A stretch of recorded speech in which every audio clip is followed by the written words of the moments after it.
Hi guys! Once again, welcome back muli sa ating channel. Ito po inyong host na si Chloe TV, muling magbibigay ng panibagong reaction video dito sa ating May Chris ngayon. So once again guys, maraming pagbabalik sa ating munting channel. Kamusta po yung mga solid May Chris supporters natin dyan? Kamusta ang ating mga kalingap? So yun na nga, meron na naman tayong panibagong reaction video dito sa May Chris. And about po ito sa pagpapakabit ni Krista ng braces niya. So ang tanong ng mga nakararami ay bagay nga ba talaga kay Krista na magpakabit ng braces? May mga nagsasabi rin na gusto nilang makita na naka-brace si Krista para daw mas maayos yung ngipin ni Krista. May mga nagsabi rin na kontento na po sila dito sa ganda ni Krista, sa ganda ng ngipin ni Krista. And pati si Kalingap Mikoy ay may opinion din patungkol dito sa ngipin ni Krista. So mamaya ay ating aalamin kung pabor ba si Kalingap Mikoy dito sa pagpapakabit ng braces kay Krista. Mamaya ng konti ay ating panonoorin ang live ni Kalingap Mikoy kung saan nga po ay sinabi niya kung ano yung epekto dito sa pagpapakabit ni Krista ng braces. At dito rin po ay malalaman din po natin kung magpapakambit nga ba ng braces si Krista. Pero bago tayo magtungo doon sa video na yon, ay huwag kalimutan mag-subscribe sa ating channel, paki-like and share ng ating video para i-recommend pa tayo ni YouTube. Paki-subscribe ang ating ama ng Kalingap na si Kuya Bal Santos Matubang, Ate Edna Vlog in Kalingap Rob. Suportahan po natin ang ating Keyboys, Kalingap partners, mga charity vloggers sa Pilipinas na tumutulong sa ating mga kababayang mahihirap. Huwag natin kalimutan at ang aking makasamang Kalingap reactors. Siyempre guys, lahat po ng mga legit Kalingap reactors na gumagawa po ng content patungkol dito, patungkol sa Kalingap, ay suportahan po natin sila. So let's go guys, atin na munang alamin kung ano yung suggestion ni Kalingap Mikoy dito, ano yung kanyang opinion, reaction patungkol nga po dito sa balita-balita na magpapakabit daw si Krista ng braces. So panoorin na muna natin to guys. Ayun, na may nag-sponsor na Mikoy sa braces ni Baby CJ, sabi ni Miss Yang Mi. Ay, magpapabrace po si CJ.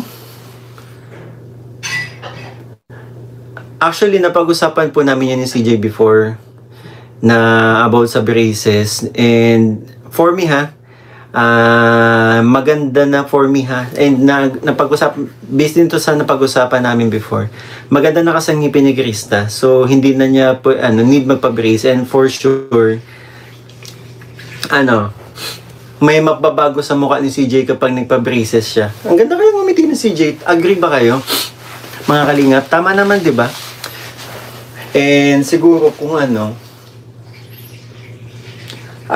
ko sa ngayon hindi din yata ni CJ nang magpa-braces ngayon kasi alam niya magbabago yung tsura niya. Pero depende pa rin sa kanya, syempre. Ako nga dati may braces. Ako dati Ako dati may braces din po ako. 1 year and a half pa lang. Tapos nung nag-commercial ako, hindi po ako pinayagan na may braces ako. So pinatanggal ko. And plan ko ipabalik ko na lang kapag after ng commercial. So, anong nangyari? Nawala ko yung mga bracket. So, ito na siya. And hindi din ako nagpa-retainer. Buti na nga lang, hindi bumalik yung sungki ko. So, ganun po. Hindi kasi maganda sa camera kapag hindi ko naman sinabing hindi maganda pala sa camera. Mali yung term ko. Makaka-apekto po sa camera kapag may braces po. Si Mikoy gusto po niya magpa-brace.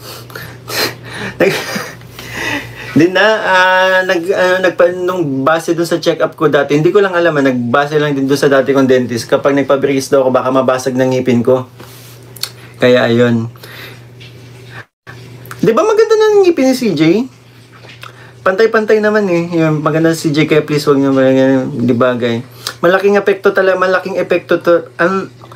epekto po talaga kapag nagpa-braces si CJ. Sa itsura niya. Kasi aangat yung uso niya eh. Siya yung pa, hindi din makakakanta ng maayos kapag may maganda pa rin kumanta pero mas mas komportable kasi dati na ako na-experience ko na magpa-brace po. Pero yun, depende pa rin naman po yung kay CJ and naman. Yun ay suggestion ko lang naman po. Tsaka yun nga, sabi ko ulit kanina, di ba, napag-usapan na namin yan si CJ. Kasi may nag-offer na din po sa akin pinarating na kung gusto daw ni CJ magpa-braces, sabi ko, kung gusto daw ni CJ magpa-braces, mag-sponsor. So ako naman, nung nagkaroon ng micris taping po, or shoot, kinausap ko si CJ, sabi ko, kung may gusto may magpa-brace sa'yo. Sabi niya, parang ayaw pa daw niya sa ngayon ayaw pa niya. Siguro ayaw ko na magpa-brush si Krista yun, sabi. Siguro po kung sakali man na lang po kasi sa pabahay na lang po muna ni CJ para po, hoping na di siya papayag. Kung makikita nyo, magandang ngipin ni CJ. Maputi, walang space, tapos matatalim din, pareho kami. Ganyan ngipin ni CJ.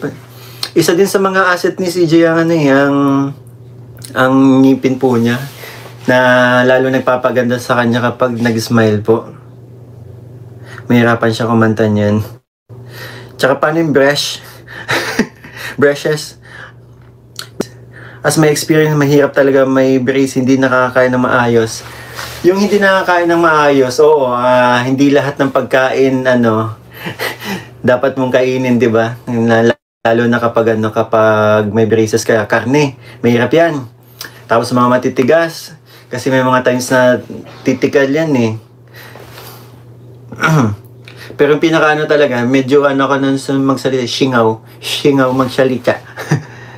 Sa pabahay lang po natin muna unahin po kay Krista. Yun. Kasi yun nga po, si CJ may lupa na. So, sana,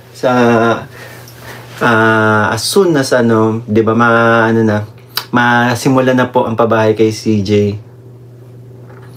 Bata pa naman si CJ, saka ang ganda naman ng smile niya kahit walang braces. Yan. Tama si Tita Anma. Pero yun po hindi naman ako humahadlang. Yun ay suggestion ko, opinion, and napag-usapan na rin kasi namin ni CJ po dati. Pero lahat ng yun nakadepende pa rin po sa kanya kasi siya naman yung papakabitan So yun na nga po guys, dito sa live ni Kalingap Mikoy, sinabi niya po dito na may gusto daw mag-sponsor sa pagpapabrace dito kay Krista. May mga naiila na nagsasabi na magpapabrace daw si Krista para daw mas maging maayos yung ngipin niya. At yun na nga po, yung nagiging reaction ni Kalingap Mikoy dito ay napag-usapan na pala nila itong dalawa na hindi na muna sila magpapakabit ng braces, or hindi na muna magpapakabit si Krista ng braces kasi parang kontento na rin po siya sa kanyang ngipin.